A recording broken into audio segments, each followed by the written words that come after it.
संजय दत्तला आणखी 14 दिवसांची फर्लो मिळाल्याची माहिती पोलीस सूत्रांनी दिली आहे। संजय दत्तनं फर्लोवर बाहेर येण्याआधीच अतिरिक्त फर्लोसाठी अर्ज केला होता। त्यावर आज संजय दत्तला अतिरिक्त 14 दिवसांची वाढीव सुट्टी मिळाल्याची माहिती सूत्रांनी दिली। पण या सुट्टीसाठी त्यानं काय कारण दिलंय ते अजून स्पष्ट झालं नाही। जर संजय दत्तचा अतिरिक्त 14 दिवसांचा अर्ज मान्य झाला नसता तर संजय दत्त उद्याच जेलसाठी रवाना झाला असता। पण त्याला पोलीस महासंचालक कार्यालयातून अतिरिक्त 14 दिवसांची सुट्टी मिळाल्याची माहिती पोलीस सूत्रांनी दिली आहे। आपण याबाबत अधिक माहिती घेऊया आमचे प्रतिनिधी अजित मांढरे यांच्याकडून। अजित, संजय दत्तला या आधी सुद्धा बऱ्याच दिवसांचा फर्लो म्हणा किंवा पॅरोल म्हणा याची सुट्टी मिळाली होती। पुन्हा एकदा संजय दत्तला 14 दिवसांची फर्लो मंजूर झालेली आहे। काय नेमकं कारण आहे?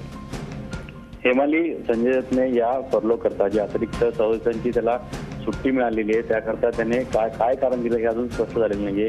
पण ज्या पद्धतीने आपल्याला जेलच्या अधिकाऱ्यांनी आणि त्याच पद्धतीनं पोलीस महासंचालक कार्यालयातून जी माहिती मिळाली आहे त्या माहितीनुसार संजय दत्तने ज्या दिवशी 14 दिवसांच्या आधी ज्यावेळी तो एवढा जेलमधून घरी यायला बाहेर निघाला त्याच वेळी त्यांनी आणखीन अतिरिक्त 14 दिवसांची सुट्टी मिळावी, फर्लो मिळावा याकरता त्याने अर्ज केला होता। आणि आपल्या सूत्रांनी जी माहिती दिली आहे त्या माहितीनुसार आज साधारण 5:30 वाजता संजय दत्तची अर्जावर अंतिम सुनावणी झाली आणि त्या सुनावणीनंतर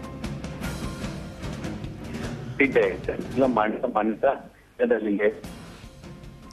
नक्की, धन्यवाद अजित। आपण दिलेल्या माहितीबद्दल। आपला आवाज पोहोचत नाहीये।